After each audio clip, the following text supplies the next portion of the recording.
তো আপনি জাহাঙ্গীরনগর বিশ্ববিদ্যালয়ে আপনি অনার্স মাস্টার্স করেছেন সরকার ও রাজনীতি বিজ্ঞান থেকে এবং সেখানে এমএসএস করেছেন হ্যাঁ, আর কি। হ্যাঁ। পরবর্তীতে আপনি পিএইচডি করেছেন এবং পিএইচডির টপিকটা অনেক বড়। আপনি বলেন শৈল্পিক ও আর্থসামাজিক প্রেক্ষাপটে বাংলাদেশের টেলিভিশনে নারীদের ভূমিকা, নারীদের রাইট? ভূমিকা, হ্যাঁ, হ্যাঁ। শৈল্পিক ও আর্থসামাজিক বাস্তবতার প্রেক্ষাপটে বাংলাদেশের টেলিপ্লে অভিনয়ে নারীর ভূমিকা। ওকে। তো কতদিন লেগেছে আপনার পিএইচডি গবেষণা করতে? সময় লেগেছে প্রায় ৬-৭ বছর বা আরেকটু বেশি।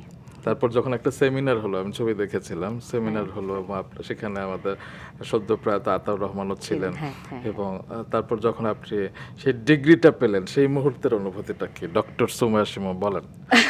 এটা তো আসলে মনে হয় যারা মানে ডিগ্রিটা মানে অর্জন করে ওনারাই মানে এটার ইয়েটা, কারণ এত সময় লাগে, এটা এত এত কষ্ট করতে হয় এটার জন্য। আর সেক্ষেত্রে আমার সবাই আসলে মানে পিএইচডিটা বেশিরভাগ মানুষই তখন অন্য একটা মানে কাজ জড়িত হয়ে তখন এটা করে, তো আমারও সেটাই ছিল। তো দীর্ঘদিন ধরে মানে করছি একটু একটু একটু একটু করে যখন তো লাস্টের দিকে যখন মানে সময়, তখন তো আমাকে একদম, তখন আমি কিন্তু অনেক দিনের একটা গ্যাপ নিয়েছিলাম। আমি শুটিং থেকে কিন্তু আমি একটা গ্যাপ নিয়েছিলাম প্রায় বোধহয় অনেক দিনের, হ্যাঁ, আমি একটা গ্যাপ নিয়েছিলাম ওই কাজটা শেষ করার জন্য। তো যখন তারপর ফাইনালি যখন আমি কাজটা শেষ করলাম, শেষ করার পর যেদিন আমার ফাইনাল মানে সব কিছু ইয়ে হলো, তো সেদিন মানে মনে হলো যে আমার মানে মাথার উপর থেকে একটা থাকে না যে একটা পাথর মনে হয় আমার নেমে গেল, যে ফাইনালি আমি মানে এটা করতে পারলাম আর কি। এটা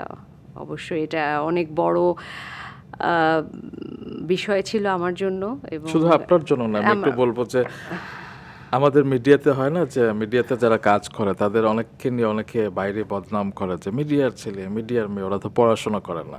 কিন্তু আসলে মিডিয়াতে যেরকম ভালো খারাপ মানুষ আছে বাইরেও আছে এবং মিডিয়াতেও পড়ুয়া মানুষ আছে এবং আপনাদের মতো কয়েকজন আসলে দেখিয়ে দিয়েছেন যে আসলে চাইলেই সব সম্ভব।